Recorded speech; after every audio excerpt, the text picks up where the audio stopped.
Halo guys, assalamualaikum warahmatullahi wabarakatuh. Welcome back to my channel. Yeay, ketemu lagi dengan aku Rahel. Oke. Di sini nih, enaknya tuh akhir pekan ini kita ngebahas tentang apa ya? Enaknya itu kita ngebahas tentang belajar kali ya. Karena besok udah hari Senin, hari yang sangat-sangat gitu melelahkan gitu ya. Oke. Pernah gak sih guys kalian tuh ngerasain kayak gini? Gue tuh belajar ya, tapi gue kayak nggak menemukan arti gitu. Kayaknya gue tuh kalau setiap kali ngeliat materi pelajaran tuh bawaannya udah mumet aja gitu ya. Pernah nggak sih kalian ngerasain kayak gitu? Nah, kalau yang lagi senyum-senyum nih pasti pernah nih ngerasain kayak gini nih, oke? Nggak hanya mahasiswa, kadang anak SMA atau anak SMP, karena saya pengalaman anak SMP, SMA juga kadang kayak gitu kan? Oke, jadi balik lagi bahwa kita harus tahu dulu gimana supaya kita bisa menikmati proses belajar. Urusan nilai, urusan IPK ya, itu ini berapapun yang penting kita sudah berusaha. Ya nggak sih? Daripada kita nggak berusaha sama sekali. Intinya gimana sih supaya kita bisa belajar dengan sebaik mungkin, dengan tanpa adanya mumet-mumet, tanpa adanya bosan gitu ya. Oke, I think setiap orang itu punya gaya belajarnya masing-masing, punya metode belajar yang masing-masing, punya metode belajar ya sendiri-sendiri, nggak bisa dipaksain. Misalnya, ada orang yang belajar itu kalau nggak dicatat dia nggak ngerti, walaupun dia udah ngeliat video, udah ngeliat gambar gitu, dia harus dicatat dulu, ya. Ada juga orang yang belajar itu dia nggak nyata tapi dia walaupun cuma ngelihat video aja, video yang ada di YouTube atau ngelihat gambar-gambar, dia udah ngerti. Pesan Oke, WhatsApp 1152 pesan dari 17 chat. Oke, jadi kita harus ini ya, harus tahu saya itu tipe belajarnya tuh kayak gimana sih gitu. Ada orang yang kalau belajar itu harus sepi, tenang, sunyi, baru dia bisa memahami dengan baik.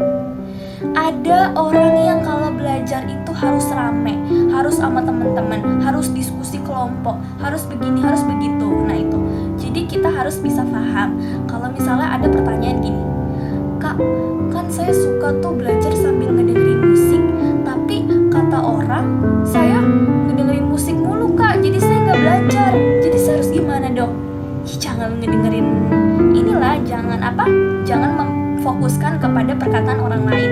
Kalau memang hal itu bisa membuat kamu nyaman, why not? Kenapa enggak? Jadi lakuin hal yang paling bikin kamu nyaman. Itu yang pertama. Ya, pertama kali harus bisa lakukan itu, kamu harus kenalin dulu. Saya itu kalau belajar lebih nyaman tuh kayak gimana sih? Nah, terus gini, ada statement yang mengatakan bahwa belajar itu jangan menghafal, tapi kamu harus paham. Nah itu ya, nanti aku jelasin nih menurut pengalaman aku sebagai seorang mahasiswa.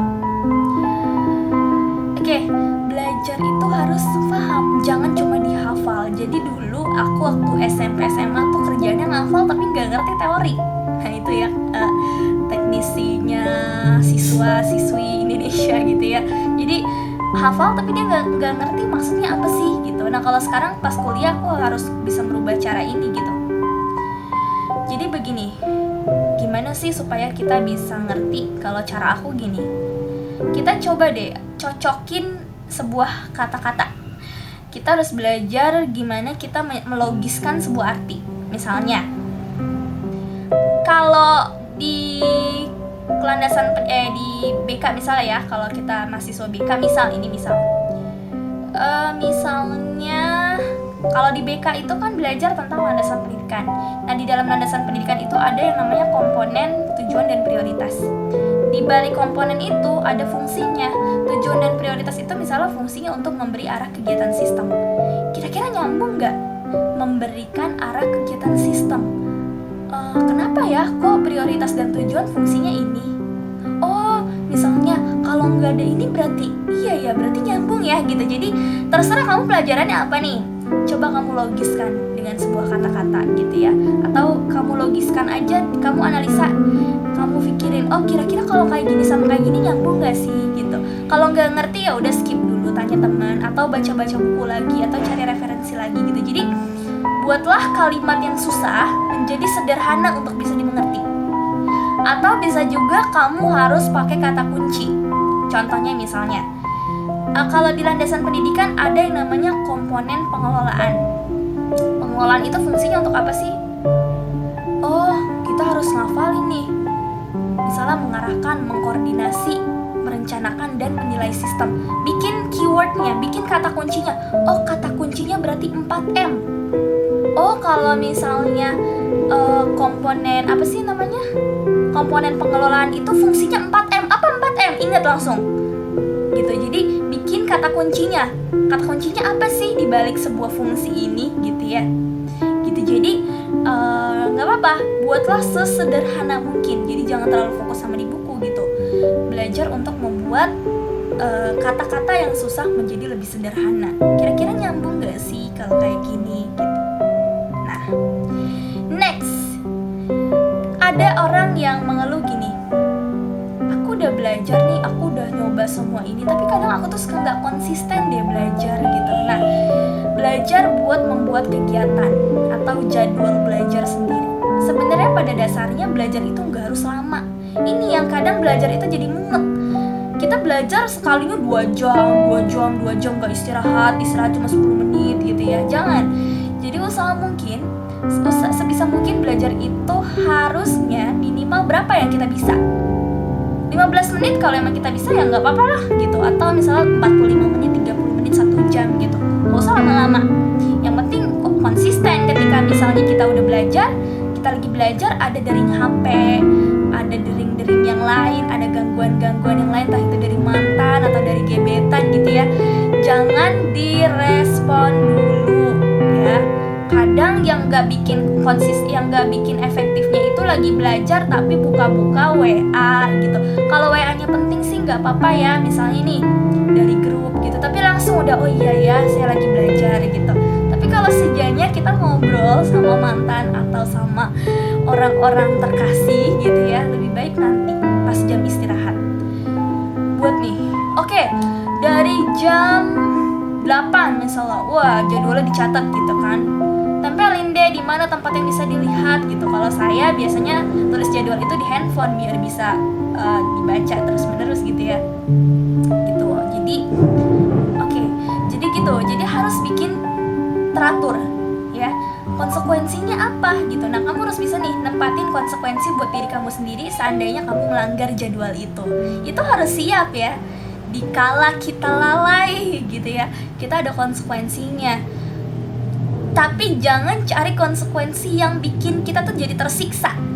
Misalnya gini, oh iya saya melalaikan jadwal saya sendiri, berarti konsekuensinya saya nggak main handphone selama seminggu. Nah itu jangan juga, karena biar bagaimanapun di masa pandemi seperti ini media sosial penting untuk proses pembelajaran ya.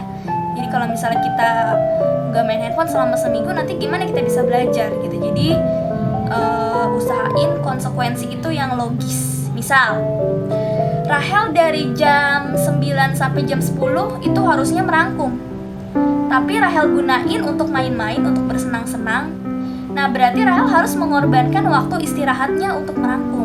Misalnya istirahatnya jam 1 nih, nah jam 1 siang tuh gak ada waktu istirahat karena waktu istirahatnya udah kepake tadi gitu loh. Jadi usahain seperti itu gitu. Jadi belajar untuk bisa mengarahkan kegiatan sebaik mungkin. Kecuali mungkin ada saat-saatnya kita free, ada saat-saatnya kita bersenang-senang gitu ya. Oke, jadi setiap orang itu punya gaya belajarnya masing-masing. Carilah sesuatu yang bisa bikin kita nyaman ketika belajar. Jangan memfokuskan diri dengan perkataan orang lain.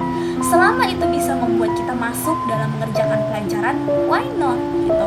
Dan terakhir adalah coba deh kalian buat review. Jadi ini sih kalau dari aku ya. Misalnya gini, materi apa yang udah kalian kuasai, yang udah dipelajarin, yang udah dibaca. Coba buat pertanyaan dari materi-materi itu.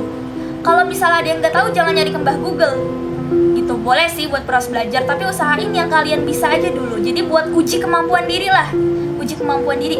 Kalau cari soal-soalnya misalnya di buku atau di internet, kalau misalnya nggak ada ya buat pertanyaan sendiri. Bikin pertanyaan sendiri, jawab sendiri. Gitu. Nah itu adalah salah satu cara yang terakhir untuk gimana kita bisa belajar itu dengan pas gitu ya. berusaha dulu, hasilnya serahkan pada Tuhan. Oke? Tetap semangat jalani hari ini dan hari-hari yang selanjutnya. Semoga hari ini bisa menjadi wawasan buat kita semua. Oke? Bye. Sampai jumpa. Sampai jumpa di waktu yang akan datang. Oke? Assalamualaikum warahmatullahi wabarakatuh.